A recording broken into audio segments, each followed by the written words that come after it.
حاكم أفروكا هف بيمانيا إدارة دانا دولته لبغداد جویا بون گلک مجار هات بونه گوتو بیش کرن یک جوان جی دیار کرنا دنگدانه لسر بودجه 3 سالن عراقي يعني بودجه دبرگه کی دا بو 3 سالان تكزي لسر بريفاتشونا هالبجارتنا انجمن خوجهيجي هاد بو كرن لاكتوبر افصال يعني قالك بحث جرافتشونا في هف بيمانيه تكرن كو در انجام ريكفتنا كيج في هف بيمانيه حكومتها يا بسركات يا محمد شيع السوداني هاتي ابا كرن لنا كوكي هنا دنا فواندا لو ما مزيدتر لسر في برسي راوستين وبرسين بزانين براستيجي هف بيمانيه حتى سريده بمينيتن اف ريكفتنا كو هاتي كرن وحكومه لسر هاتي ابا كرن همو خالن مي يك بيك حتى هالبجارتنين دهاتي قابلي جبجه كرنينا يانجي هالبجارتن ده اصل خدا ده در انجامه ده در بكفن يانا جه جاي سجاد غرساني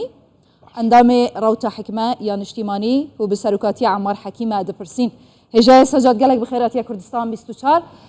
قافا مروف لويني جفينا افروكا يا هف بيمانيا اداره دانا دوله تماشاتك مروف حسب بالدنيا كنا كوكيان دناف برا اليان داتك مروف دبجا جخوا هالواشيانه تني نافك مايا افراسته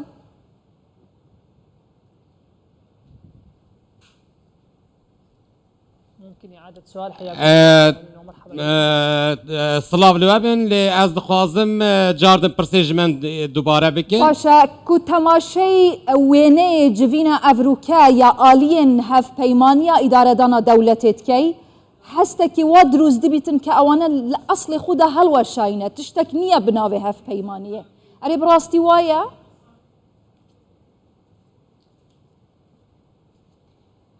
بسم الله الرحمن بناوي خدي مازنو دلوفان جفينا ايرو يا إدارة هف بيمانية إدارة دانا دولتي أو بيان نامه كو بلاف كري بيان نامه كج أريني بو وان وی که سرازکه کو او دکارن مترسین وی قناغه در باز بکنو و حکومت نشانه سرکفتن حکومت یو هر وها دکارن پروژه یاسا بودجه به سرکفتی در باز بکنو و همو آلی جیر سروی یکی کوکن کو به حکومت را لحف بینو کار بکشبو سرخستنا کارنامه حکومت و اولویت کارنامه حکومت چتنگلک باشته دنم هر وها او پابندبونا خوا و پیگیریا خوا به لحفاتن سیاسی نشان دادن و آماده بونا همویان دنوا چارچوبه اداره دولت دا ده ایرو جوینا ایرو دا نشانه وی که یک و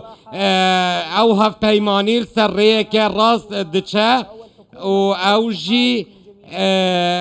رامان وی که یک و او حکومت آنها دیدگاه کو تروانینه که هف گرتی دنو براتوه آلی نوا هف پیمانی دا هاتیه روژوه و او جی همو هلوستان یک دخه و هر وها جبو در باز کردن قناغین هستیار زور باشا برز خراسانی من لا قسەکانی ئێوە تێگەیشتم ئێوە تەواو پاڵپشتی حکوومەتەکەی سوودانی دەکەن بەڵام با بێمە سەر مەسەلەی بودجە ڕێکەوتنی تەواوتان کردووە لە چەند ڕۆژی داهاتوودا گرنگترین پرۆژە یاسا کە بودجەیە لە پەرلەمان بەبێ کێشە تێپەڕێت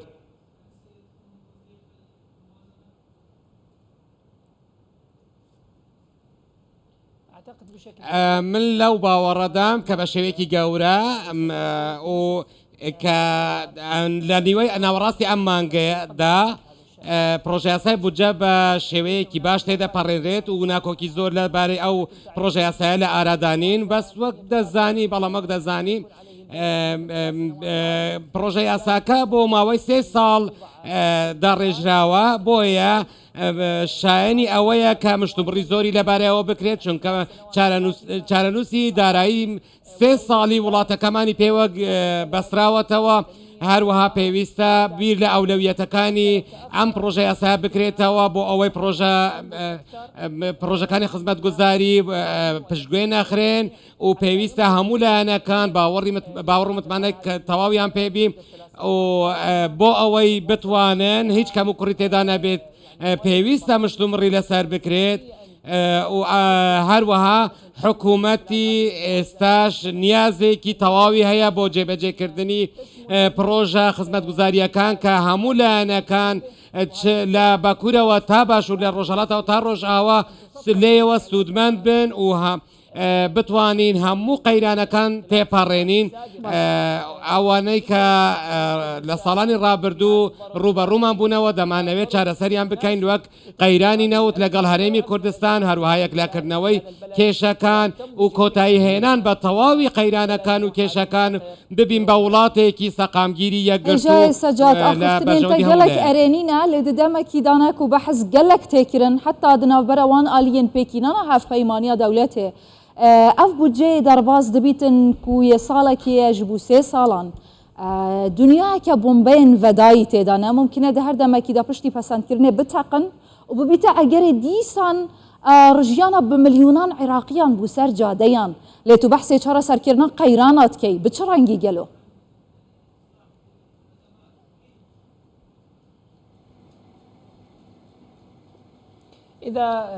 گەر دەرفەت خواستێکە سیاسی یا سەرکردن کوتلێن سیاسی هەبە ji بۆ چارەسەرکردنا پرسگرێکان و هەموو عالی بیر هزرا بەرژەوەندیە وڵاتی خۆ دەبن وێ دەمێ وێ بکارن بەهێستانی چارەسەریان ji بۆ تەوایە ئاریشان ببینن ئەو پرسگرێکên ku di nav bera Hewlêr û Bexdayê salên derbas boîş de hebû ew mucîze nebûn û çareserî her tim çareserî jê re hebûye lê xwast ji bo çareserkirina wan arîşeyan nebûye her dema me berjewendiyên xwe taybetxistine pêşiya berjewendiyên giştî wê demê wê em nikarin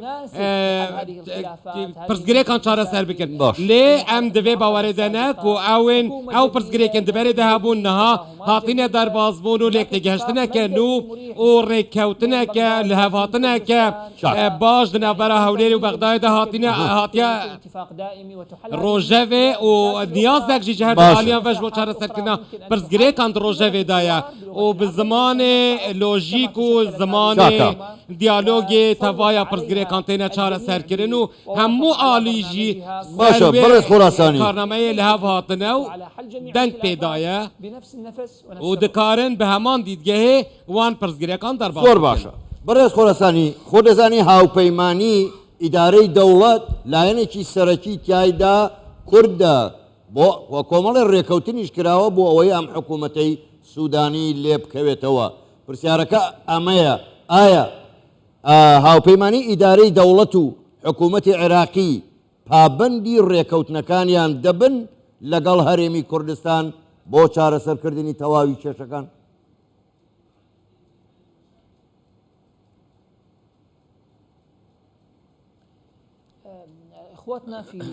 بەڵێ برایانمان لە هەرێمی کوردستان بەشێکن لەو نیشتمانە بەشێکی دانەبراون ئەوان ماف و شایستەی خۆیان هەیە و مافەکانیان لەو نیشتمانەدا هەیە دواتریش پابند بوون بە ڕێککەوتنەکان زۆر گرنگە لەلایەن هەموو لایەنەکانەوە من لەو باوەڕەدام کە بە ئێمە بە ئەرێنی دەڕوانینە ئەو ڕێکەوتنەی کە لە نێوان هەردوولادا کراوە و هیوادارین ئەم ڕێکەوتنی باشتری بەدوادا بێت و بۆ ئەوەی تەواوی کێشەکان چارەسەر بکرێن و شەراکەتێکی ڕاستەقینە لە نێوان هەموو لایەنەکاندا لە دەرەنجامەکەی بێتە ئاراوە و نەگەڕێینەوە بۆ ئەو کێشانەی کەس لە ساڵانی ڕابردوو بوونە هۆی کەڵەکەبوونی زۆرێک لە کێشەکانی دواتر و ناکۆکە سیاسیەکان بە دڵنیاییەوە ڕێگرن لە بنیاددانەوەی ئەم وڵاتە ئێمە لەم باوەڕەداین کە پێویستە ئەو کێشانە چارەسەر بکرێن و کوردیش پێکاتەیەکی سەرەکی کۆمەڵاتی ئەم وڵاتەیە و پێویستە مافەکانیان پێ بدرێت و ئەوانیش ئەرکەکانی خۆیان جێبەجێ بکەن لەو نیشتمانەدا. ئەندامێ ڕەوتە حکمە یا نیشتیمانی بەسەر و کاتی عامار حەکیم گەلەک سپاس.